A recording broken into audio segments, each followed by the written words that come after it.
নমস্কার বন্ধুরা, আমিও বাঙালি রান্নাঘরে সবাইকে স্বাগত জানাচ্ছি। আবার একটা রেসিপি আপনাদের মাঝখানে শেয়ার করতে চলেছি, সেটা হলো সজনে ডাঁটা চচ্চড়ি। তাহলে চলুন দেখে নেওয়া যাক আজকের রেসিপি। ওভেনে একটা কড়াই বসিয়ে তাতে দিয়ে দিয়েছি কিছুটা সাদা তেল। তেলটা গরম হয়ে যাওয়ার পর দিয়ে দিলাম কিছুটা বিউলির ডালের বড়ি। এটা আমার হাতে দেওয়া বড়ি। বড়িটা ভালোভাবে ভেজে তুলে নেব একটা পাত্রে। বড়িগুলো ভেজে তুলে নিয়েছি একটা পাত্রে। এখন এই তেলে দিয়ে দেবো কালো জিরে ফোড়ন, দিয়ে দিচ্ছি 1 চামচ হলুদ গুঁড়ো,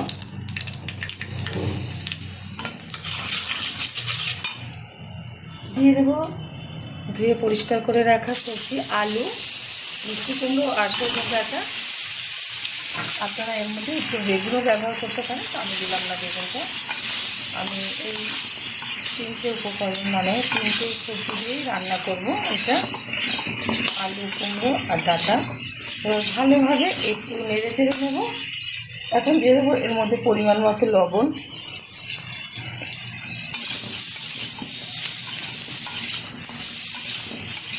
দু থেকে 3 মিনিট মতো আমি নেড়ে চেড়ে নিচ্ছি তেলের সাথে।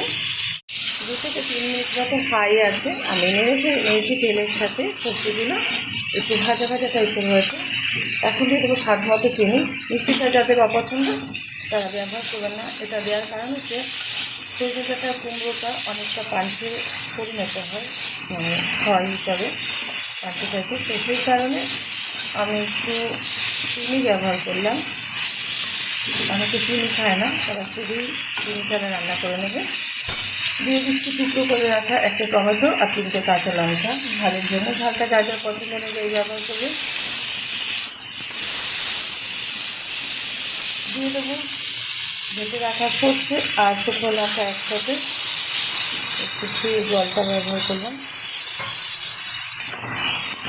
বেশি কষাবো না, কারণ সর্ষে কিন্তু বেশি কষালে তিতো ভাব চলে আসছে সবজি থেকে।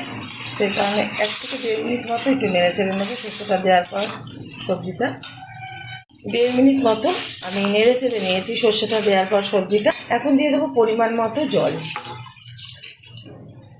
যেহেতু চচ্চড়ি সেই কারণে জলটা বেশি ব্যবহার করব না, যা দিয়েছি পরিমাণ মতো তাতে কিন্তু সুন্দরভাবে সবজিটা সিদ্ধ হয়ে যাবে। এখন দিয়ে দেবো ভেজে রাখা বড়ি। আমার এই রেসিপি যদি আপনাদের ভালো লেগে থাকে আপনারা অবশ্যই আমার চ্যানেলকে সাবস্ক্রাইব করবেন, লাইক করবেন, শেয়ার করবেন। আর এই ভীষণ গরমে এরকম একবার সজনে ডাঁটা আলু কুমড়ো দিয়ে সাথে একটু বড়ি না থাকলে অসুবিধা নেই, যখন চচ্চড়ি বানিয়ে খেয়ে দেখবেন সজনে ডাঁটা। আশা করি আপনাদের ভীষণ ভালো লাগবে, প্রত্যেকে ভীষণ ভালো জানেন। তবু আমি আমার স্টাইলে করে থাকি। ঢেকে দিচ্ছি 15 মিনিটের জন্য। ওভেনের আঁচটা একদম লো করে দিচ্ছি। ঢাকনাটা তুলে দিচ্ছি। ওভেনের আঁচটা হাই করে দিলাম। এখনও কিন্তু অনেকটা পরিমাণে ঝোল ঝোল ভাব আছে। আর এদিকে কিন্তু আলু ডাঁটা কুমড়োটা খুব সুন্দরভাবে সিদ্ধ হয়ে গেছে। ঝোলটা আরেকটু টানিয়ে নেব, যেহেতু সেটা চচ্চড়ি শুকনো শুকনো হবে। টানিয়ে নিচ্ছি, একটু হাই আছে